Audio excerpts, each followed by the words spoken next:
안녕하세요. 좋은 아침입니다. 우리 하나님께서 오늘 아침에도 저희들에게 주님의 귀하신 은혜와 영감을 허락해 주시기를 우리 주님의 이름으로 기원합니다.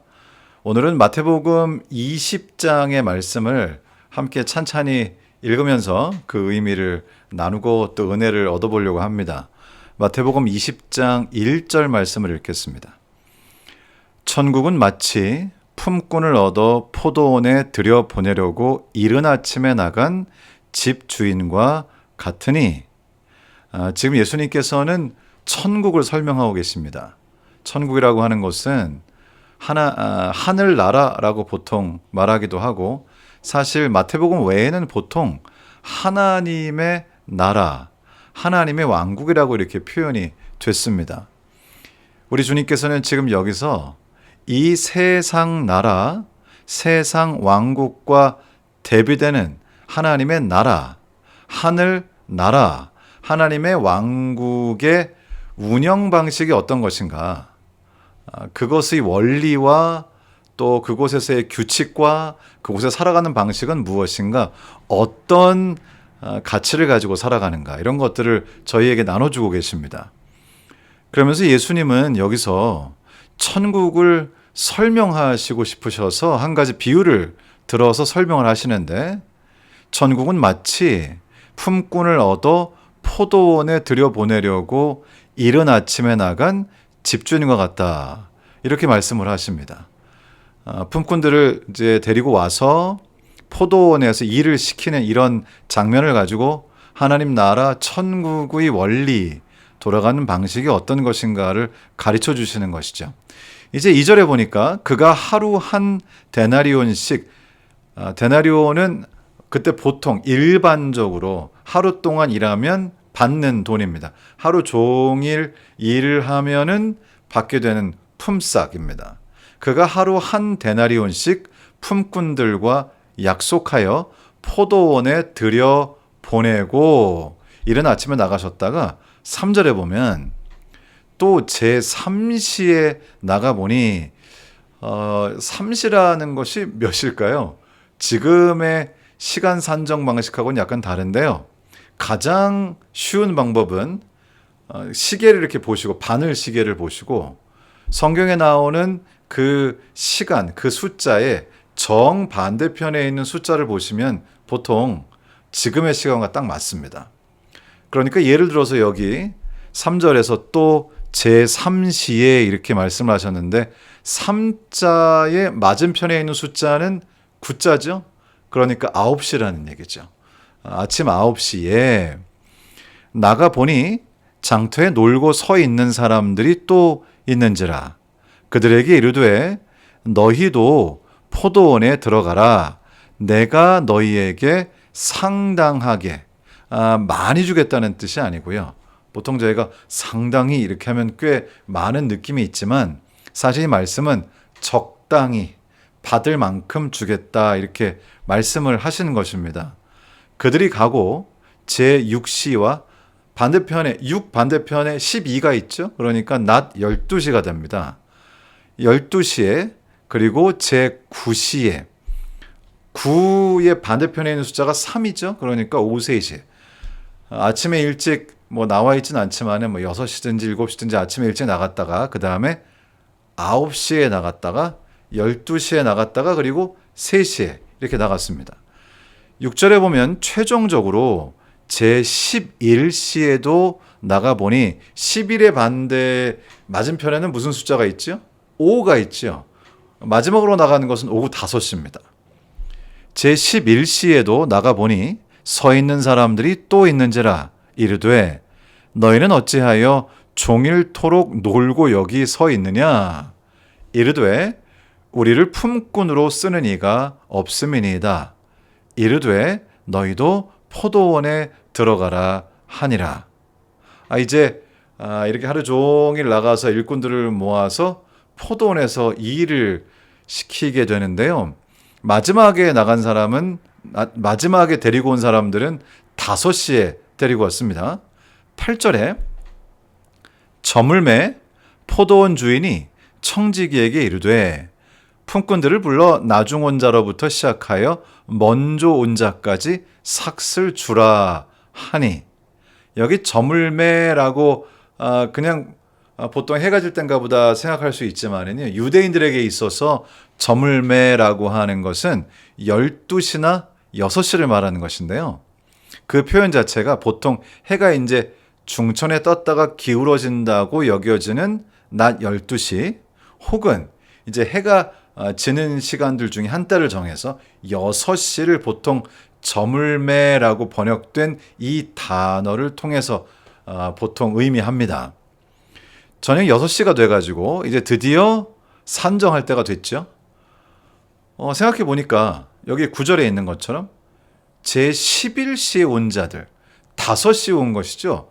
11의 맞은편에 있는 숫자 5, 오후 5시에 온 사람은 사실 6시에 일이 마쳤으니까 1시간밖에 일을 안 한 것입니다. 그런데 여기 주인이 9절에서 제11시에 온 자들이 와서 한 데나리온씩을 받거늘, 데나리온은 하루 종일 일하는 사람이 보통 받는 그런 돈이라고 제가 말씀을 드렸는데요. 5시에 와서 6시까지 1시간만 일을 했는데 하루 종일 일한 품삯을 받았습니다. 이 장면을 보고 있는 다른 일꾼들은 굉장히 속으로 굉장히 신났겠죠. 1시간 일하고 하루치를 받으면 예를 들어서 오후 3시에 온 사람은 3시간 일한 건데 그러면 나는 3일치를 받겠구나. 12시에 온 사람은 6시간을 일했으니까 나는 6일치를 받겠구나. 굉장히 사람들이 이제 흥분해 있는데, 특별히 아침에 일찍 온 사람들은 9일치 혹은 그 이상의 돈을 받을 것을 예상했겠죠. 그런데 10절에 이렇게 말씀하십니다. 먼저 온 자들이 와서 더 받을 줄 알았더니 그들도 한 데나리온씩 받은지라. 받은 후 집주인을 원망하여 이르되 나중 온 이 사람들은 1시간밖에 일하지 아니하였거늘 그들을 종일 수고하며 더위를 견딘 우리와 같게 하였나이다.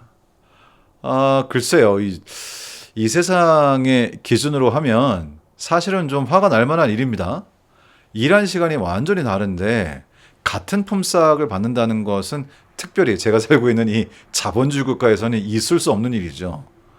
이제 이 사람들이 이렇게 불평을 하고, 그리고는 글쎄요, 제가 그냥 추측하기로는 다시 여기 일하러 안 올 것 같기도 하고요. 결국은 이 주인을 떠나가게 될까요? 여기 13절에 이렇게 주인이 대답합니다. 주인이 그 중에 한 사람에게 대답하여 이르되 친구여, 내가 내게 잘못한 것이 없노라. 내가 나와 한 데나리온의 약속을 하지 아니하느냐? 내 것이나 가지고 가라. 나중 온 이 사람에게 너와 같이 주는 것이 내 뜻이니라. 사실 이 말씀을 가지고 교회에서 함께 좀 토론이라기보다 서로 간의 의견을 좀 나눈 일이 있었는데요. 어떤 분들은 이 말씀을 읽고 처음에 올 때 어차피 일한 만큼 적절한 수준에서 혹은 한 데나리온을 주기로 하고 이렇게 왔기 때문에 주인이 처음에 서로 약속한 그 액수만큼 준 것은 공정한 것이다. 이렇게 말씀하시는 분들도 계셨고요. 어떤 분들은 그래도 어쨌든 어떤 사람은 하루 종일 일을 했고 어떤 사람은 1시간 일을 했는데 같은 액수를 준다는 것은 사실 공평하다고 볼 수 없다. 보이지 않는 이 사회에 보이지 않는 어떤 규칙이 있다. 나름대로 그렇게 말을 하지 않았더라도 그런 말씀을 하는 분도 계셨습니다. 사실 저는 이 말씀을 읽으면서 이 말씀이 공평하지 않다고 느꼈습니다. 이 세상적인 시각에서는, 아니 그냥 일반적 관점에서는.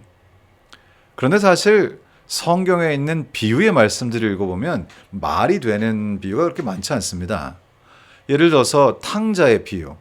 사실 아들이 모든 돈을 다 탕진하고 그렇게 돌아오는데 정말 너무나 반가워서 잔치를 열고 먹을 거로 안고 그렇게 하면 좋겠죠. 그렇게 아버지가 할 수 있다면 참 굉장히 너그럽고 사랑이 많은 분이라고 할 수 있겠지만은 현실적으로 만일에 우리의 자녀들이 그렇게 하고 아버지가 아직 죽지도 않았는데 아버지에게 받을 상속분을 받아가지고 나가서 그렇게 탕진을 하고 돌아왔을 때 그렇게 깊은 사랑으로만 대할 수 있을까? 동전에 관한 그런 비유가 있죠. 동전 하나를 잃어버렸다가 찾았는데 그 찾은 동전 하나 때문에 온 동네 사람들을 불러 모아서 잔치를 베풉니다. 이것이 사실 좀 이해가 안 되죠. 오히려 그 찾은 동전보다 돈을 더 많이 썼을 것 같아요. 또 어린 양, 잃어버린 양, 어린 양이 아니죠. 잃어버린 양의 비유에서도 마찬가지입니다. 사실 생각해 보면은 99마리가 있는데 99마리를 놔두고 그 잃어버린 한 마리 양을 찾아서 그 목자가 생명을 바쳐서 찾아온다고 하는 것이 뭐 그럴 수 있을 가능성이 전혀 없다고 할 수는 없지만은 일반적으로 사실 그렇게 잘 이해가 되는 그런 비유는 아닌 것 같습니다.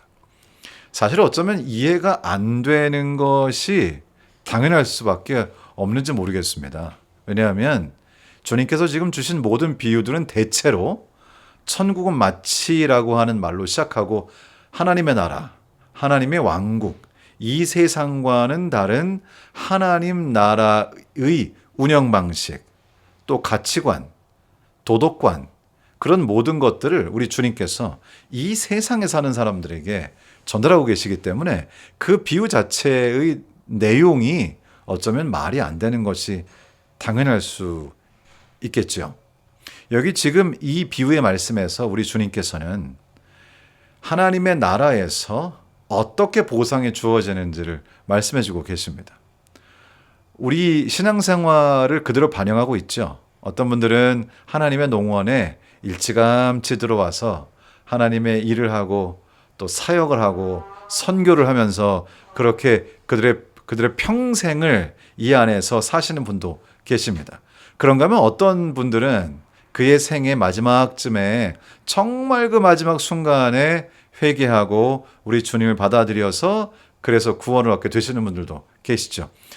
저도 저의 평생을 교회 내에서 지냈고요. 사실 여기서 보자면은 이 비유에서 아침 일찍 온 사람에 해당하는 것 같습니다. 하나님의 농원에 아주 일찌감치 들어오는 것이죠. 그리고 또 목사로서 젊은 시절부터 주님의 사역에 저의 삶을 드렸다고 이렇게 말씀을 드릴 수가 있는데요.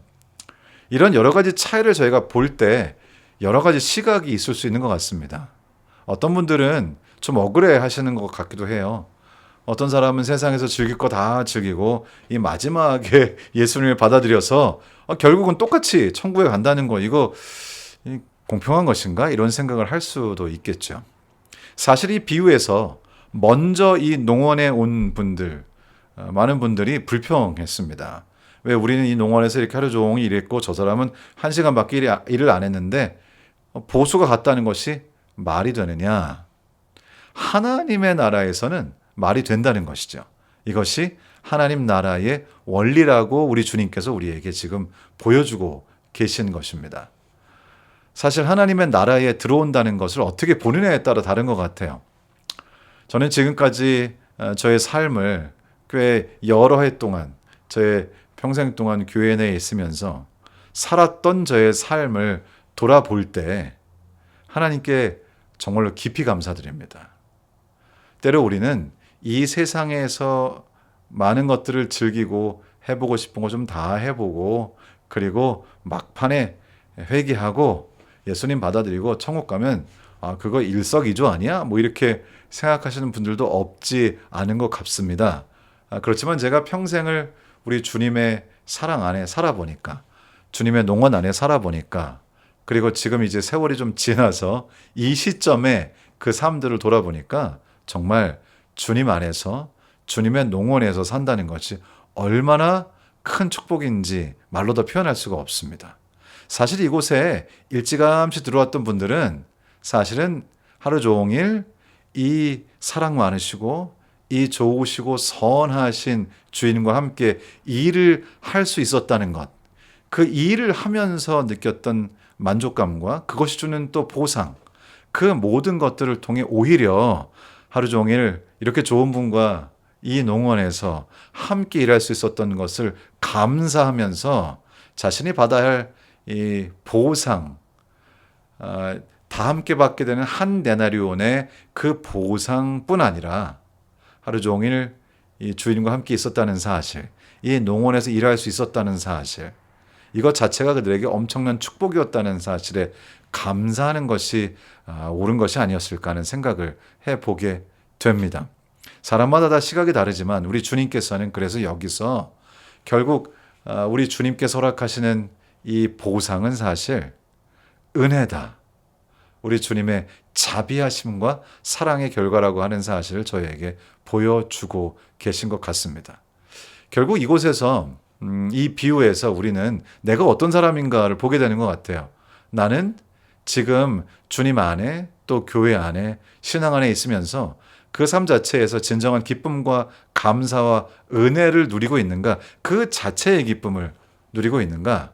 아니면 결국 예수님께서 재림하셔서 그때 우리에게 베푸실 우리를 저 새 예루살렘에 데려가실 그 날부터 진정한 보상이 시작되기 때문에 지금은 고난과 어려움과 고통을 이겨내고 싫지만 어쩌면은 너무 힘들지만 신앙을 그래도 영위에 나가야 나중에 보상을 받아 이러면서 혹시 영적으로 버티고 있는가?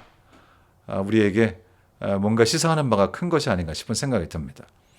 이 비유는 맨 끝에 이렇게 마치죠. 16절입니다. 이와 같이 나중된 자로서 먼저 되고 먼저 된 자로서 나중되리라. 먼저 된 자, 먼저 오신 분들은 사실 이 주님의 농원 안에서 주님과 함께 일하면서 함께 땀을 흘리고 또 주님의 사역에 동참하고 주님의 마음을 이해하게 되고 그래서 그 마음을 느끼면서 주님의 선하심이 마음에 더 깊이 들어오고 하나님께 감사하고 함께 주님과 사역을 같이 하는 것을 너무나 즐기는 삶, 그러한 삶이 되었으면 좋으련만 안타깝게도 그 시간들을 잃어버린 시간이라고 생각했기 때문에 결국 먼저 된 자로서 나중되는 그런 모습을 보이게 됩니다. 어쩌면 이분들 중에는 이 농원에 다시 일하러 오지 않을 수도 있겠죠. 자기 스스로가 거기서 나갈 수도 있겠죠. 너무나 불공평하다고 얘기하면서 불평하면서 결국은 이 신앙의 유종의 미를 진정한 의미에서의 그 축복을 누리지 못한 채 어쩌면은 이 농원에서부터 발길을 돌리게 될지도 모르겠습니다. 그런가 하면 나중된 자, 나중에 이제 1시간 남겨놓고 와서 일을 1시간밖에 안 했는데 나중에 예수님을 알게 됐는데 주님께서 동일한 이 영원한 생명, 이 구원을 주신다고 하는 사실이 너무나 감사하기 때문에 이 세상에서 사는 그 길지 않은 기간 동안의 삶도 감사와 은혜 가운데 주님의 사랑을 마음속에 깊이 느끼면서 그렇게 살게 되는 것이죠. 나중된 자가 먼저 되는 것입니다. 그리고는 절대로 이 주인을 버리지 않고 배신하지 않고 절대로 이 농원을 떠나지 않고 어떻게든지 농원에 붙어 있으려고 하겠죠. 결국 이 모든 것은 특별히 이 방송을 보시면서 실제로 지금 신앙생활을 하시는 우리 많은 분들은 결국 내가 지금 살고 있는 이 신앙의 삶을 어떻게 바라보느냐에 따라서 어쩌면 우리의 그 신분, 우리의 운명, 이 모든 것들이 결정되는데 지대한 영향을 끼치지 않을까 하는 그런 생각을 해보게 됩니다. 우리 주님은 선하시죠. 사실은 이 보상을 받는 것 자체, 이 농원에 불러주시는 것 자체가 은혜입니다. 사실은 다 놀고 있었는데요. 그죠? 그 시장통에서 그저 서성이면서 아무도 자신을 불러주지 않고 정말 할 일 없이 이렇게 놀고 서 있다고 표현했는데요. 그렇게 하고 있었던 우리들을 주님께서 불러주셔서 일꾼이라고 그렇게 칭해 주시고 그리고 하나님의 포도원에서 일하게 해주시고 사실은 그것 자체가 은혜죠. 요즘에 일자리 구하기가 참 어렵고 또 특별히 우리 젊은 분들이 이 일을 할 수 있다는 것 자체를 감사하는 그런 세상이 되고 있죠. 어쩌면 지금의 세상이 이 비유를 더욱 우리 피부에 와닿게 하는 것 같습니다. 사실 일자리가 없어서 어쩌면 그날 그냥 공칠 수 있는 날인데 이분들이 우리 주님의 은혜로 포도원에 온 것이죠. 사실 저희는 주님의 자녀가 되고 주님의 교회에서 주님의 사역을 하면서 이렇게 은혜를 누릴 만한 그런 자격이 있는 사람들이 아니죠. 우리는 사실 실수가 많고 또 죄를 짓고 부족한 사람들이지만 우리 주님께서 우리를 불러주셔서 하나님의 자녀로 택해 주시고 우리 주님의 농원에서 주님의 사역을 받들게 해주신 것이죠. 특별히 이 말씀은 저에게 더 큰 의미가 있는 것 같습니다. 저는 목사로서 하나님의 말씀을 받들고 또 주님의 사역을 하는 사람으로서 정말 제가 하나님의 농원에서 이렇게 일할 수 있다는 것 자체가 정말로 얼마나 감사하고 무엇이라고 표현해도 부족한 그런 은혜가 아닌가 하는 생각을 하게 됩니다. 오늘 또 하루를 사실 텐데 이 비유의 말씀을 한번 생각해 보시면서 우리 주님께서 우리를 불러주시고 주님의 농원에서 일하게 해주신 것이 얼마나 큰 은혜인지 생각해 보면서 아침에 일찍 와서 하루 종일 주님과 일하고 그리고 그 일했던 그 순간들이 너무나 감사하고 또 주시는 한 데나리온이라고 하는 그 보상이 너무나 은혜이고 마음이 뜨거워지는 그런 삶. 여러분의 삶이 그런 삶이 되기를 간절히 원합니다. 아침에 일찍 오셨든지 9시 오셨든지 12시에 오셨든지 3시에 오셨든지 혹은 5시에 오셨든지 여러분의 생애에 어떤 시기에 우리 예수님을 발견하게 되셨더라도 이제 6시 주님 보상의 시간, 주님의 재림의 그날까지 우리가 일하고 있는 이 주님의 농원, 주님의 사역지, 교회, 이 모든 우리의 사역의 삶, 그 속에서 감사와 은혜와 사랑이 넘치는 그런 귀한 삶이 되기를 우리 주님 예수님의 귀하신 이름으로 축원합니다.